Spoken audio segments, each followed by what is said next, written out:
Christian beliefs were established within our own lives, you know, separate before joining this band.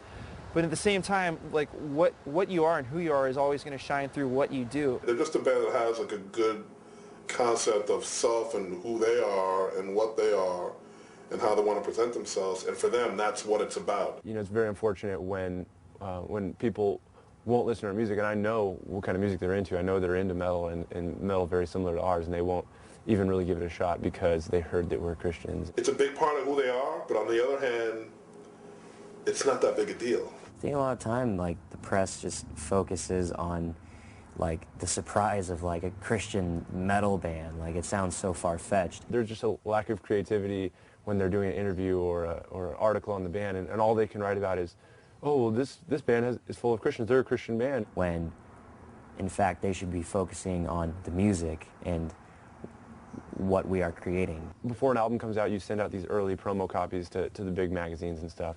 And I almost wanted to send out like a version of the CD that goes only to press that has this like intro song. And the intro song is not actually a song. It's basically me just rambling about nonsense, saying, you know, you're probably not going to listen to this anyway, so I'm just going to go ahead and have like a full, you know, 5 minutes of me babbling in the beginning of the CD so that we can actually see if they write about it, you know. And I have a feeling that very few of those magazines would ever even notice that the entire first 5 minutes of the CD were just me making fun of them. When they're constantly labeled a Christian metal band, it almost pins them in a hole that they don't necessarily deserve to be in. I think once people get to know us, they realize that, you know, we're not Bible thumpers. Yeah, we don't walk around the venues with Bibles and like hit people in the head with them or anything like that. The message that we portray is less preaching and more of just like, you know, reacting to like life experiences and describing how, you know, spirituality, you know, guides you through those experiences. The message of this next song is very simple. We've all made mistakes, but we all deserve a second chance. The song is about forgiveness. When Tim talks up there, he's talking about personal things sometimes, but in a sense he is representing all of us. I don't want our listeners to feel like the only reason we're out here playing music is to push an agenda on them. Like, we love them genuinely as people, and we love the years that we spent with them on tour. I think a common misconception, especially with some of the, you know, non-Christian bands we tour with, is that, you know, maybe they were going to be super judgmental. There were a couple moments where bands were kind of like, oh, Christian metal, like, it doesn't make sense. We want to thank all of you guys for being here. We played here not too long ago. Anybody see us play before? We were here with Darkest Hour, Hymns and Maroon. Did anybody see that show?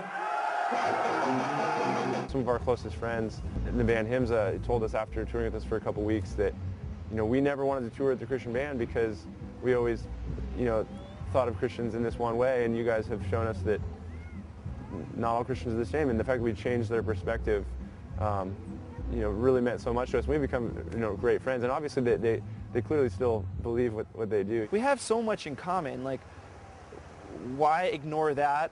Like, why ignore like all these things that we have similar, you know, tastes and an interest in, and just focus on the one issue that we don't see eye to eye, and, you know, like, just harbor ill will or just not be able to get along with that person. It just doesn't seem to make sense to me. I remember getting tons of emails from kids that would say things like, oh, you guys call yourselves a Christian band, but you're out touring with Cannibal Corpse and Behemoth, and what does a non-Christian have in common with a Christian? Just because you do a tour doesn't mean you're not a Christian. Like, that to me is stupid. Naturally, from the other side, we get criticism like, oh, well, you know, why would, you know, these extreme metal bands be playing with As I Dying? People are going to not like the fact you are a Christian. They're going to say you don't belong. The true meaning of metal is Satan, you know, like, you can't really, you know, like as if like we have no place within this genre of music. And you know, like, I don't care. I love making music. I will make music. Like, I will continue to do that. Obviously, both point of views, I think, are ridiculous. Tim writes the majority of our lyrics, and he has, I think, a very logical approach to Christianity. Along with being positive, you know, and having the Christian tag, a lot of people just think we're like the average churchgoers who show up at church and think about these spiritual concepts and things that are just so lofty and up in the clouds but don't actually translate into real life. I think it's one of the, you know, biggest frustrations I have with, you know, modern religion is it's just this place where you show up once a week and you hear about spiritual formations or these nonsensical like ways of viewing the world. But I think what matters and so important is, as a result of being given the grace we've been given, how we extend that to others. But there's more than just the exact notes that we're playing on the guitar and the beats that we're playing on the drums. This next song means a lot to me. It's an old one. It's about finding comfort, the only comfort I've ever had in my life. These next two songs actually go together. The first one is called Distance is Darkness, and the second is called Behind Your Eyes. Unintentionally, each of our 3 albums on Metal Blade has had its own perspective lyrically that's kind of, I think, progressed naturally. And going back to Further Words Collapse, that album wasn't really me trying to like make a statement to anybody else other than just dealing with things in my life and trying to make sense of them. So it would just range anywhere from forgiveness to the humility that I'm trying to deal with in my own life, and the loss of a close friend when I was very young. And it's very much like me just dealing with life and trying to figure it out on my own. And then the next album, Shadows of Security, I have a general understanding of how I have chosen to view life, and have taken some of those things from Further Words Collapse to try to live very humbly, and learning how to apply that to a greater area of life, and not just living strictly based on emotion, but extending sacrifice and commitment in the way that I interact with the world and the people I love around me. And then An Ocean Between Us was almost an outward look. While it was never pointing the finger at any one person telling them how to live their life, it was me realizing that there needs to be a difference between what's important to me and what's important to the world in general. And that's why it is an ocean between us, because it's choosing not to live just by the standard of materialistic culture or or the dreams that have been handed down to us by society, but finding our own dreams, and along with that, influencing other parts of the world. And so it's very outward-based compared to the earlier albums. And who knows where I'll go from here, but it seems that those 3 records naturally had a progression from very much introspective to trying to make a difference in the way that I live in society. Lyrically, I seem to get the most questions about songs from our new album, and particularly because a lot of the imagery that's used there, people don't know how to apply that imagery and what I'm referring to.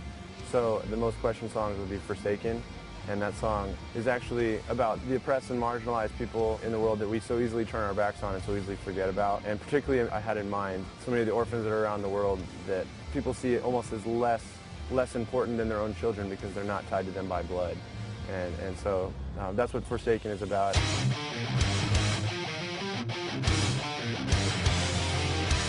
The lyrics to Meaning and Tragedy are pretty straightforward. That it's taking the mistakes that we've made earlier in our lives, or the ways that we've grown up learning wrong ideas, especially from the generations before us, and taking that tragedy and turning it into meaning. A lot of people see it, actually completely the opposite. That like I'm saying that life is all meaningless and worthless, and there is a certain element of my lyrics that are making a message like that, but it's making a point that so much of life is worthless, so that we could see that for what it is, and then focus on something more meaningful. So I'm not as, I don't know, depressing as some people might interpret me. One of the songs I get a lot of questions about is Comfort Betrays. It's probably one of the more angry or negative type emotions released through our lyrics. To me, that song reminds me that there's things that you dislike about the world that you live in, or the friends that you've made. Instead of sitting there and complaining, it's about taking action. And if people that don't take action are not only bad friends and not loyal, but they're cowards. And so that's on the negative side. There are some negative songs that we have, but I feel like even in the negative situations, it's important to point those out so that we can change and grow from that.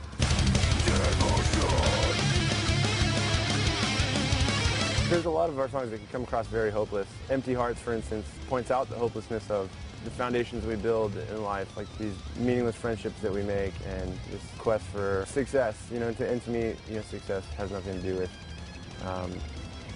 these empty relationships that we build upon, and there's this strictly emotional and very temporal type of love, and so while the focus of Empty Hearts is the evil that exists, the ultimate outcome should be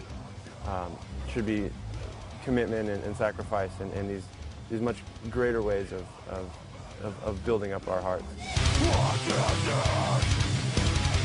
Look you for missing love,